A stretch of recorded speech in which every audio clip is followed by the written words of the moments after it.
Congratulations nga pala sa winner natin this week. Meron po tayong dalawang nanalo ng tigi-isang cellphone. Si Ma'am Jeneline Hernandez at si Ma'am Gretchen Mapalo. Sila po yung makakatanggap ng tigi-isang cellphone this week. Kaya kung bago ka pa lang dito sa aking YouTube channel, abay mag-subscribe ka na po para makasali ka sa ating weekly pa-cellphone giveaways. Dahil nga po tuloy-tuloy ang pamimigay natin ng cellphone. Bilang pasasalamat ko na rin sa mga followers natin sa aking Facebook page, sa mga subscribers dito sa aking YouTube channel, at syempre sa mga nagpa-follow sa akin sa aking TikTok account. So anyway, sana masupport niyo din ako sa ating bagong business, yung lip tint rebranding.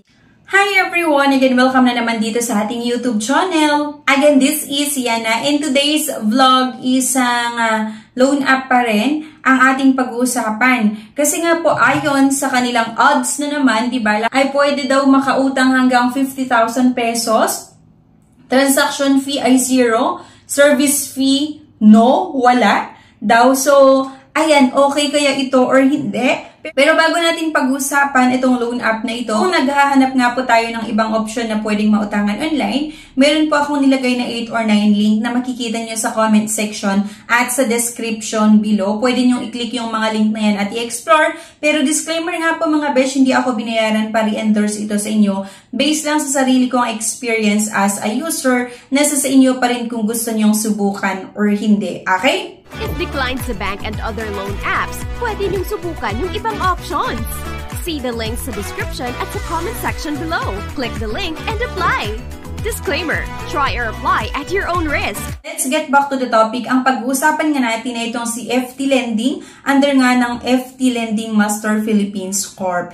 Meron siyang 868 reviews. So, parang hindi pa ganun kakilala at bagong-bago nga din ito. So, yun mga beshi, meron silang advisory. Kailangan nyong basahin ito para at least, diba, meron din kayong idea at kung ano yung mga access nila sa ating cellphone. Kung makita nyo mga beshi, ito daw yung pwede nating mahiram at merong 121 days to 151 days na payment terms. Click lang natin yung apply kung interested kayo na subukan, and kailangan nating maglagay ng ating mobile number. So, dito mga beshi, select payment, GCash, RD Pawn Shop, via bank, or M-Lulier. So, GCash na naman, besh, yung pinili natin. Click natin yung next step at kailangan yung sagutan itong basic information, contact info, at identification. So, dito sa basic information, mga besh, ay ang legal name or yung kompletong pangalan, yung date of birth, yung gender, education, and marital status. Next naman daw mga besh, ito nga yung contact info na kung saan kailangan yung maglagay nga ng personal references dito. At sumunod nga yung identification. Kailangan nating mag-upload ng isang ID, front of ID card at yung handheld ID photo. Ito mga besh, yung tinatanggap na ID, yung UMID ID or Unified Multipurpose ID, yung SSS or Social Security System, yung driver's license, yung TIN, PRC, at voter's ID. So once mga besh na sinubmit mo ang inyong loan application, dito nga po kay FT Lending, mag-aantay ka ng ilang minuto para i-process nila ang inyong loan application. Kagaya nito, processing, we are reviewing your authentication. Please keep your mobile phone active and receive a call from our, ayan, so application submitted dahil nga sinubmit ko ang aking loan application. And a few moments later. And after ilang minuto mga beshi, binalikan ko itong app nila. Okay daw po. Approve nga daw ang aking loan application ng 4,500 pesos. Kaya lang mga besh, hindi po matatanggap ng buo yung 4,500 pesos kasi ang matatanggap lang ay nasa 2,700 pesos. Meron silang service fee, 1,800 plus 31.50 as the interest. Okay? Napakalaki mga beshi. Akalain mo 4,500 yung loan amount, kaya lang ang matatanggap mo ay 2,700 lang. At ang kailangan mong bayaran sa loob ng 7 days ay 4,500.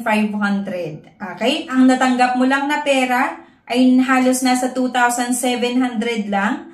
Tapos, ang kailangan mong bayaran sa loob ng 7 days ay 4,500.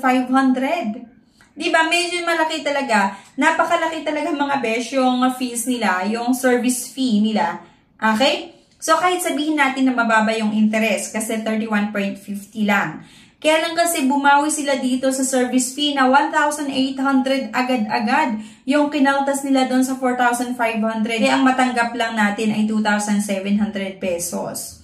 And yun nga po, 7 days lang yung payment terms na ino-offer nila na kung saan kailangan nating bayaran yung 5,400 within 7 days kahit 2,700 lang yung natanggap mo. Okay? Kaya hindi ko siya ni-recommend sa inyo. At syempre, nag-check ulit ako sa Play Store, dun sa app nila. May mga reviews din na na-disappoint din sila sa pautangan na ito or kay FT Lending. Ayan, I was disappointed to this app. They said that my loan is approved, that there is no disbursement happen. I did not receive the money. I hope they will fix it as soon as possible or else I will call them scammer. And please delete all my data if ever you cannot disburse the loan. And eto naman daw isa, it says I am qualified for 7K but when I check only 3K still I go on. It says easy to loan and no further docs needed but I provided a lot of info and still go on and they failed me scammers. Diba? Sabi niya, etong isa naman daw, false ad. I hate that keep on sending me message for a much higher loan amount but upon installing it's just 2,000. I will never recommend this app. And ayun, marami pang iba't ibang mga reviews na makikita nyo nga sa Play Store kapag i-check nyo itong app nila. Okay? So, syempre, nasa sa inyo pa rin kung gusto niyo subukan itong pautangan na ito or hindi. Ano sa tingin nyo? Okay ba itong si FT Lending or hindi? Sana, kung meron kayong maganda or hindi magandang experience sa pautangan na ito, ay i-comment nyo na rin para at least mabigyan natin ng babala. Yung mga iba na nagbabalak pa lang subukan, itong si FT Lending. Especially nga po dun sa mga bagong-bago pa lang sa mga ganitong pautangan online, at least magkaroon sila ng idea bago mag-click or bago i-confirm yung kanilang loan application. Ayun mga besh, thank you for watching. Please don't forget to click the subscribe button. Sana i-like nyo yung video na ito at i-share nyo na rin sa mga kakilala nyo. Okay? Thank you guys and bye-bye. Congratulations nga pala sa winner natin this week. Meron po tayong dalawang nanalo ng tigi-isang cellphone. Si Ma'am Jeneline Hernandez at si Ma'am Gretchen Mapalo. Sila po yung makakatanggap ng tigi-isang cellphone this week. Kaya kung bago ka pa lang dito sa aking YouTube channel, abay mag-subscribe ka na po para makasali ka sa ating weekly pa cellphone giveaways. Dahil nga po tuloy-tuloy ang pamimigay natin ng cellphone. Bilang pasasalamat ko na rin sa mga followers natin sa aking Facebook page, sa mga subscribers dito sa aking YouTube channel, at syempre sa mga nagpa-follow sa aking TikTok account. So anyway, sana mas-support niyo din ako sa ating bagong business, yung lip tint rebranding. If declined sa bank and other loan apps, pwede niyong subukan yung ibang options. See the links sa description at sa comment section below. Click the link and apply. Disclaimer, try or apply at your own risk.